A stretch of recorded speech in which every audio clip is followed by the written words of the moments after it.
Ke-373. Tak ada kendala berarti dalam prosesi pernikahan Raffi dan Vio. Semua berjalan sesuai harapan. Malam harinya, para lelaki di keluarga Darmawan terlibat pembicaraan serius. Anak buah Joe baru saja membawa sebuah bukti setelah melakukan penyelidikan. Hanya ini yang ditemukan di dalam tas Raffi. Ucap seorang pria berjaket kulit hitam sembari menggeser botol kecil berwarna biru. Galih dengan amarah tertahan dalam tatapannya ketika melihat botol obat cair yang baru saja diletakkan lelaki itu di meja. Obat ini ditemukan di dalam tas Raffi. Selain itu, hanya sidik jari Raffi yang ditemukan di botol ini. Ucap lelaki berjaket kulit hitam itu. Spontan tatapan semua orang tertuju kepada Raffi. Raffi yang sama terkejutnya pun kehilangan kata. Kedua alis tebalnya saling bertaut dengan pikiran menewarang pada kejadian nahas di villa. Pandangannya langsung berpindah kepada Joe. Tak peduli jika siapapun tak percaya dan menuduhnya, asal bukan Joe. Ayah, aku tidak tahu bagaimana obat itu ada di tasku. Aku juga tidak tahu bagaimana sidik jariku ada di sana. Joe mengangguk. Aku percaya padamu, Nak. Ucap Joe yang memahami kegelisahan putranya. Ia memandang lelaki yang duduk di hadapan mereka. Kamu sudah periksa semuanya? Apa tidak ada petunjuk lain yang kalian temukan? Tidak ada. Semuanya serba sulit karena tidak ada CCTV di kedua villa. Tidak ada saksi juga. Para mahasiswa mengaku tidak tahu menahu tentang kejadian itu. Dan mahasiswa yang tidak ikut ke masjid sudah kalian selidiki? Sudah. Tapi tidak ada yang mencurigakan darinya. Dia hanya seorang mahasiswa biasa. Ibunya, seorang pengusaha kosmetik, meninggal beberapa tahun lalu. Ayahnya, kami tidak temukan datanya. Joe menghembuskan napas panjang. Ia menatap Galih dan Alfian, khawatir jika mereka tidak mempercayai Raffi. Semua buktinya memang mengarah kepada anakku, tapi aku percaya padanya. Dia tidak akan melakukan hal seburuk ini. Galih menatap Raffi yang diam dengan tatapan nanar. Ia menepuk bahunya. Jangan khawatir, Nak. Kami percaya padamu. Apa kamu bisa ingat kejadian di villa? Kenapa sidik jarimu bisa ada di botol itu? Kali ini pertanyaan berasal dari Boy. Aku benar-benar tidak tahu dan belum pernah melihat botol itu. Baiklah, tenang. Ucap Alfian. Kita belum tahu apa motif orang ini melakukan semua ini. Pertama, dia memasukkan obat perangsang dalam dosis tinggi ke minuman Vio dan memanfaatkan keadaannya. Tapi tidak disangka jus jeruk itu juga diminum Raffi dan bereaksi pada tubuh mereka. Dengan kata lain, dia sebenarnya menginginkan Vio tapi malah kena Raffi. Imbuh Galih. Ya, sepertinya begitu. Balas Alfian. Jadi ada kemungkinan orang ini tahu apa yang terjadi antara Vio dan Raffi di villa. Apa dia mau cuci tangan karena usahanya menjebak Vio gagal, atau ada tujuan lain? Masalahnya bagaimana sidik jari Raffi ada di botol itu? Joe menatap Raffi.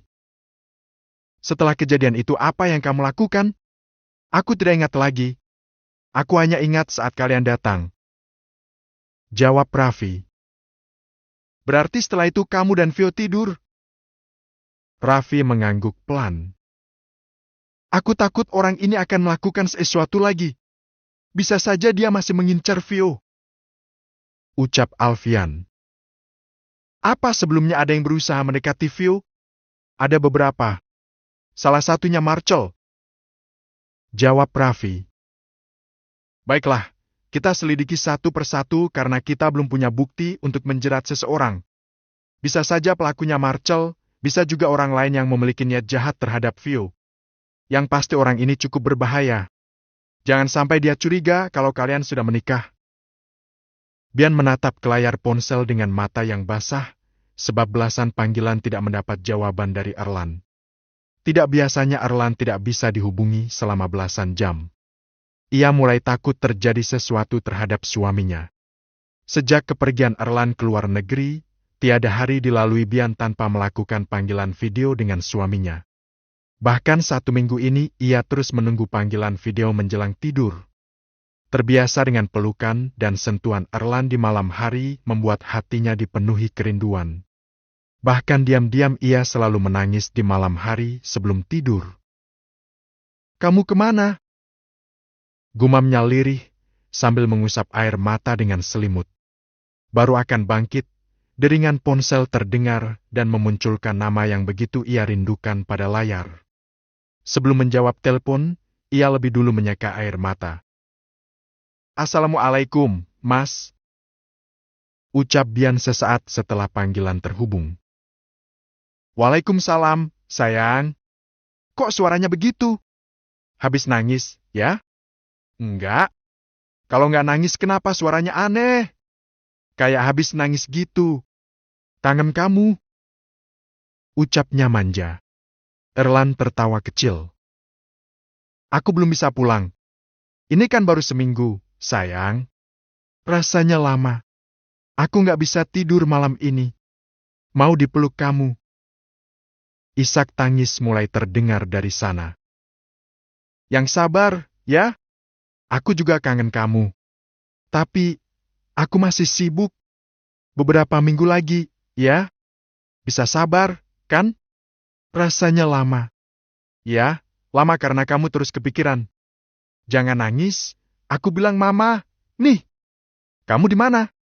Kenapa dari tadi aku telepon gak aktif?" "Aku sibuk hari ini, sayang. Ada kerjaan di luar." "Kerjaan apa?" "Ada deh. Rahasia. Sama istri sendiri pakai rahasia. Gak pergi sama perempuan lain, kan?" "Astagfirullah, gini amat kalau jauh-jauhan. Aku cuma doyan kamu, Bianca Alfiana Darmawan." Erlan terkekeh setelah mengucapkan kalimat itu. "Kalau gitu pulang jemput aku," ucap Bian sedikit merengek. "Kalau aku jemput sekarang mau dikasih apa?" tanya lelaki itu sedikit menggoda. "Apa aja yang kamu mau. Bener, ya. Aku tagih."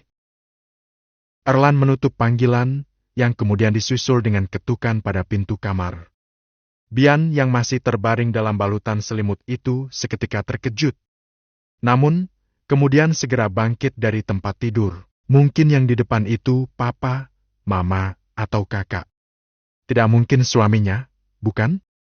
Namun, ketika membuka pintu kamar, Bian harus benar-benar terkejut melihat Erlan berdiri di ambang pintu dengan senyum manis. "Assalamualaikum, senoritaku," ucap lelaki itu. Selama beberapa detik Bian mematung di tempat. Nyaris tak percaya. Ia bahkan sempat mengusap kedua matanya karena mengira dirinya sedang berhalusinasi. Namun, detik kemudian ia tersadar bahwa semua bukan mimpi. Yang berdiri di hadapannya sekarang benar-benar Erlan, seseorang yang begitu ia rindui. "Kok malah diam? Gak disambut? Nih, aku pulang ke Jerman lagi kalau begitu." Air mata wanita itu langsung gugur membasahi pipi. Tanpa sadar, ia membenamkan diri dalam pelukan suaminya. Melepas kerinduan yang membuncah di hati. "Suami pulang kok malah nangis?" Ia mengusap rambut panjang istrinya, menciumi ubun-ubun. "Kamu ngerjain aku." Sejenak Bian melepas pelukan. Ia baru menyadari Erlan tidak menjawab panggilannya karena dalam perjalanan pulang. "Ini kejutan namanya. Aku pulang untuk jemput kamu," balasnya sambil mengusap air mata di pipi istrinya. Senyum penuh haru terulas di wajah Bian. Pelan, ia mengusap wajah suaminya dan mendekatkan wajah hingga napas terasa terhenti di antara keduanya. "Ya ampun, baru keluar kamar langsung lihat adegan 21. Ucap Alfian sambil menutup mata Bisma yang berada dalam gendongan. Tersadar, Bian langsung melepas pelukan. Menunduk malu dan menutup wajah. Berbeda dengan Erlan yang tampak cukup santai. "Assalamualaikum, Pa," ucap Erlan. "Waalaikumsalam. Sudah pulang kamu?" tanya Alfian yang masih menutup mata si bungsu. "Iya, Pa, soalnya ini Ada yang suka video call tengah malam sambil nangis. Alfian terkekeh saat Erlan meringis setelah mendapat cubitan dari belakang. Sikap Manjabian mengingatkannya tentang Eileen. Sama persis. 1 bulan berlalu sejak kejadian nahas itu. Kehidupan Vio tak lagi berwarna. Ia lebih banyak diam dan menyendiri, menghabiskan waktu di kamar. Untuk keluar rumah pun tak pernah ia lakukan. Perasaan takut dan malu selalu menghantui. Pagi itu, Vio masih duduk di sudut kamar, di atas sajadah dalam balutan mukena. Suara lirihnya melantunkan bacaan Al-Quran terdengar memenuhi kamar. Hingga pada saat tiba-tiba merasakan sensasi yang aneh di perut. Berulang-ulang ia mencoba menepis rasa aneh itu. Hingga rasanya tak tertahan. Ya Allah! Ia bangkit, berlari ke kamar mandi dan memuntahkan isi perut. Sebab rasa aneh itu kian menjadi-jadi. Vio, kamu kenapa, nak? Suara ketukan pintu kamar mandi terdengar. Riana tak mendapat sautan apapun dari putrinya, selain suara gemercik air dan juga suara Vio yang sedang memuntahkan isi perut. Hal yang membuat wanita itu semakin merasa khawatir. Ia bahkan berdiri mematung di depan kamar mandi dengan jantung berdebar. Sebab sudah beberapa hari ini Vio mengalami gejala yang sama. Setiap pagi dan menjelang malam. Ya Allah, apa putriku sedang?